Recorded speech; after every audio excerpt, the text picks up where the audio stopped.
All right. Okay. So dinner is on the way. It's on the way. Guests coming around in 26 minutes. Yes. So it's been a bit stressful. Yeah. But you've been trying this camera out. We've been having a lot of fun. I've watched you doing the focus pulls. I've been watching you do some really cool shots just of Brussels sprouts and of the apples. and of the apples and all sorts of stuff. And it looks like a lot of fun. There's one thing going through my mind now. Okay. I mean, this is early on in our experience with the C300. Yeah. It is a special camera. There is no doubt about it. Yeah. But what would you say to people who say that this just fills the niche of like a Super 5D Mark II? What do you think to that argument? The wording that you're using, filling the niche of a Super 5D Mark II, is, I think, exactly what we needed. Because a 5D Mark II has so many downfalls. And if you make it super, then you make it much more usable in broadcast media and filmmaking. You don't have all the drawbacks that you have. Like today, I finally got to go out and shoot. It was awesome. But there were bricks. There were things that I know a 5D would have had trouble with. Mm. Just patterns in the walls. And I shot it and didn't even think twice. But you know, in this, you know, I absolutely accept what you're saying. I'm actually playing devil's advocate because I think it's so much more than a DSLR on steroids. I really do. It is. It is much more. But if you're just gonna say, is it a DSLR on steroids? Sure, it does fit into that category. It does. I don't know. I mean, I think it's a lot more than that, personally. I think I'll agree. It is more. It's much, much more. Okay, one more thing. I mean, we were chatting, nice, and we're drinking and they kept put it up on the Look tripod so the folks can see it. This is how I've been shooting with it. Here, take a look at this. We got Zacuto sent us the new base plate. There we go. If you could see that, focus. There we go. We're using a XF305 for the with an autofocus. But it's got this face detection thing, so I don't know how it's going to work with on-camera detection. So yeah, they sent us a much bigger one, but I just stripped it down to this, the bare minimum striker, I think. I don't remember. Bam. That works really well, found. It has been working really, really well. Nice and lightweight. So we'll post more about the rig and what we think about all the configurations. But yeah, okay. So tripod.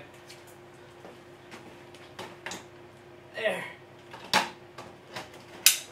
We haven't been drinking Don't at all. drink. Don't drink. Use a C300. It's going to be an interesting little video anyway, the food. But there's something else we were talking about. And it's kind of a little bit of response to Philip Bloom's excellent review of the C300. Yeah, he did such a good job. It's a really great job, and Phil, you know, good on you, good job. Cheers to you. But I think that there are a couple of points really that we were talking about in the car earlier. When, you know, I think it's really important not just to make the comparison between DSLRs, and also not just to make the comparison with the Scarlett, because I think that I think this camera is going to be running up more against the Sony F3, and I think that needs. I think this is a point that needs expanding on more and exploring more, because people are talking about, oh well, with the Sony F3 with S-Log and shooting in 10-bit, this is all a big advantage. But we've had a really interesting conversation about this, and that was to get the F3 to do all this stuff. It's going to cost you a whole heap of money. Yeah, a lot of money, a lot of time, a lot of effort to get it up to where people want it to be.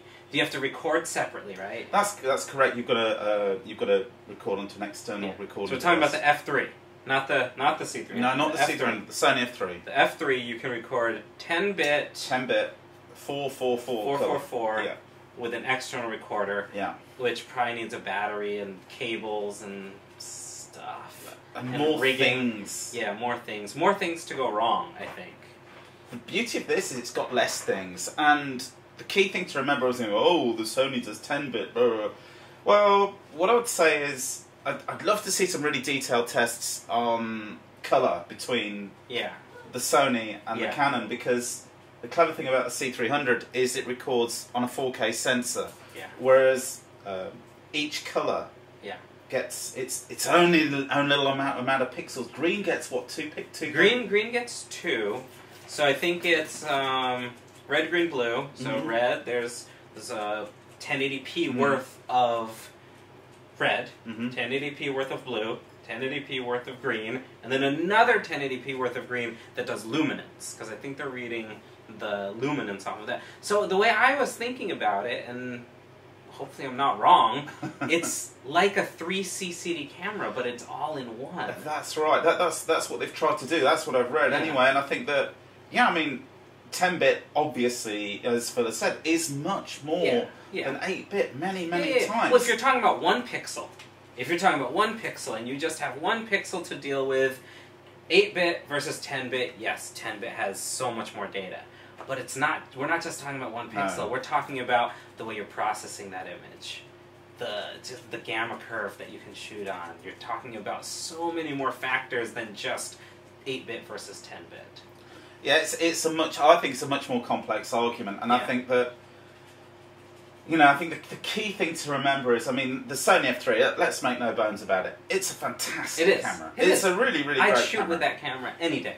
It's wonderful, but let's just have a look at this. If you take a Sony F3 out of the box, and it's compared to the Canon C300, firstly, it's double the size, okay? Much heavier as well, double the size. And straight out the box, it only shoots at 35 megabits, which, guess what? That's not broadcast standard in the UK. No, that's not. I think around the world, 50 megabit is pretty much the standard. I'm sure every country has differences. But it's kind of like the gold standard. Yeah, you want 50 megabit. So, for you to get your F3 to get 50 megabits, you've got to start adding stuff to it straight away. And it's getting what is already a camera which is double the size and much heavier than the C300. You've got to add a whole load more stuff to it. A lot more stuff. Using fancy different cards. This thing uses CF cards. We just scavenge them out the back bottom of the cupboard.